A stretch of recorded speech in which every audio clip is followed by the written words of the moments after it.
سلام. امروز هم با شما هستیم. نرگس میخوای چی درست کنی؟ کرم کیک پسته هستش. پس بزن بریم ببینیم مواد اولیه رو چی میخواد و در ادامه باهاتون هستیم.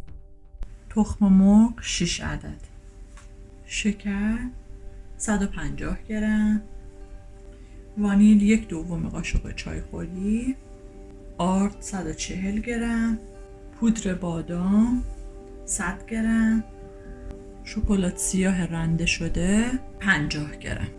خب این هم از مواد اولیه‌مون.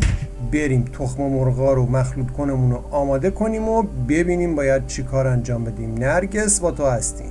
شکر رو میریزیم، وانیل رو هم میریزیم، تخم مرغ ها رو دونه دونه اضافه میکنیم و هر یه دونه تخم مرغ تقریبا 30 ثانیه زده میشه. نتونستی یا خیلی سخت شکستی تخم مرغ. یه سری صدا میاد نرگس، واسه چیه؟ مرسی که جواب دادی. نرگس امروز افتاده رو دنده جواب ندادن. بریم اینا رو مخلوط کنه ببینیم چجوری تخم مرغ رو یکی یکی میندازیم داخلش تا خوب با هم مخلوط شن. بریم ادامه رو ببینیم. آرد رو داخلش الک میکنیم. آخه یادت این الکه رو دیگه عمر خودشو کرده نرگس و خیلی آروم و همزن میزنیم. خیلی آروم میزنیم. تا چه حدی باید چقدر این مخلوط بشه؟ میشه این رو حداقل جواب بدی؟ در حد مخلوط شده. مرسی، چه عجب بابا تو جواب دادی. خیلی خوب، آروم همشون میزنیم مخلوطشون میکنیم. بریم ببینیم مرحله بعدی چیه. خب وقتی که اینا با هم مخلوط شدن، آره مخلوط شدن، بعد چیکار کنیم؟ آرد بادوم رو بهش اضافه کنیم. مرسی. خب پودر بادوم هم اضافه کردیم و همش میزنیم. فکر کنم دیگه نوبت پودر شکلاتمون باشه که باید بهش اضافه کنیم. درسته؟ بله، پودر شکلات رو اضافه میکنیم و میذاریم همزن قشنگ اونا رو با هم مخلوط کنه. خب اینا رو میذاریم تا مخلوط بشن. فقط تا مخلوط میشن شما باید فرتون رو بذارید تا گرم بشه. اونایی که فر الکتریکی دارن برقیه باید بذارن رو 165 درجه و اونایی که فر گازی دارن باید رو 180 بذارن. یه چیزی هلوهاش نیم ساعت تا 40 دقیقه طول میکشه تا این کیک بپزه. منتها بهترینه که از 20 دقیقه به بعد برید بهش نگاه بکنید. ناخونک نزنید لطفا، فقط نگاه کنید که نسوزه. مواد کیکمون حاضره و ما میریزیم داخل قالبمون. بریزیم ببینیم چی میشه. از قبلم کاغذ روغنی حتما داخل ظرفتون بذارید. چشم. خب ما کیکمون رو میبریم میذاریم داخل فر. بریم و بیایم. نرگس از کجا بفهمیم کیک پخته؟ روشی داری؟ همین؟ کیکمون پخته. یعنی چی پخته؟ بخور توضیح بده. بچه‌ها بپرسید تو کامنت ها ازش بپرسید. نرو نرگس توضیح بده چجوری پخته. مواد لازم برای تهیه کرم: شیر 500 میلی لیتر، پودر ژلاتین 15 گرم، زرده تخم مرغ 120 گرم، 6 تا میخوایم ها. حدود 6 تا زرده شد. گفتم که. شکر 100 گرم، آرد 70 گرم، پستم میخوایم ولی پودرشو میخوایم 60 گرم باشه کافیه. وانیل 1/4 قاشق چای خوری، خامه 150 گرم. نرگس هنوز نگفتی اون کیک چجوری پخته. یه مقدار از شیرمون رو میریزیم توی ظرف. خب بعدش یه مقدار بقیه شیرم میریزیم توی قابلمه، میذاریم تا جوش بیاد.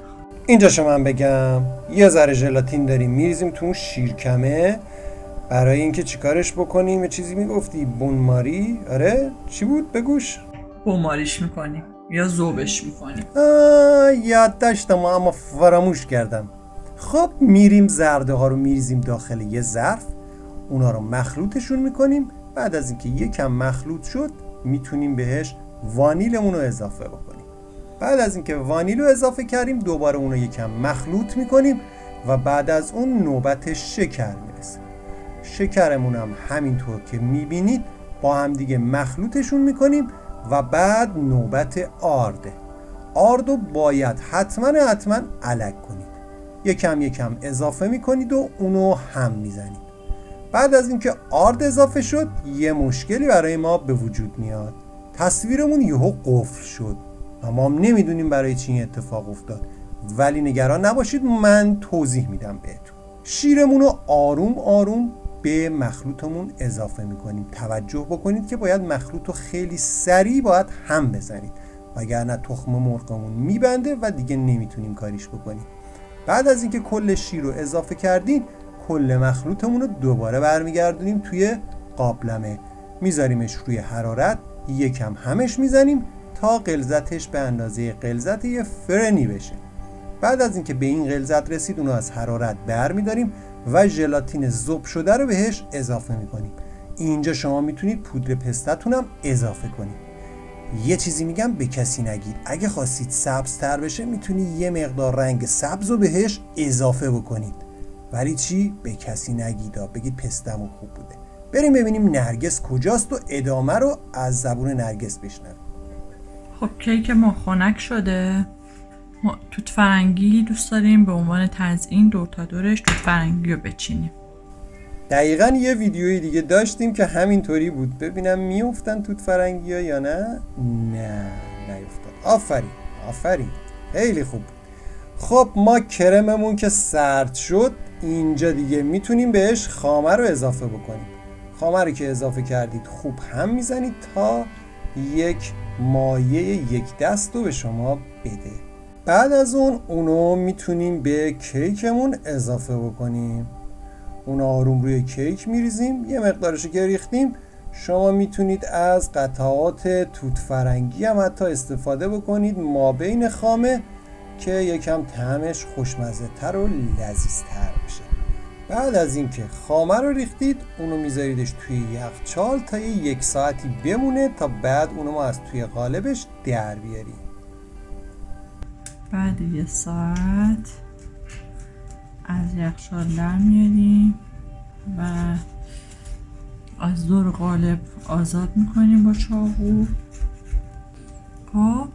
و قالب رو باز میکنیم. به پا نریزه فقط نرگس، زحمتمون به باد نره. آها خیلی هم عالی، تموم شد. به همین قشنگی و جاهایش که کرم ریخته باشه بهش با چاقو جدا میکنیم، جاهایش که نشتی داره. خب من میخوام با خامه اینو تزیین بکنم. شما میتونید با هر چیزی که دوست دارید. ما هم دقیقا همین جوری که شما دوست دارید و دوست داریم. خامه رو میریزیم و چیکار میکنیم؟ چند تا توت فرنگی که از قبل آماده کرده بودیم اضافه میکنیم بهش. اینم یه کیک خوشمزه خدمت شما. مرسی نرگس بانو، عجب کیکی شد، خیلی خوشمزه است. حتما درست کنید، امیدوارم که توی شادیاتون استفاده کنید. لایک فراموش نشه، به دوستانتونم معرفی کنید. تا یه ویدیوی دیگم، خدا نگهدار. نرگس نیستش خداحافظی کنه، من به جاش خداحافظی میکنم. خداحافظ.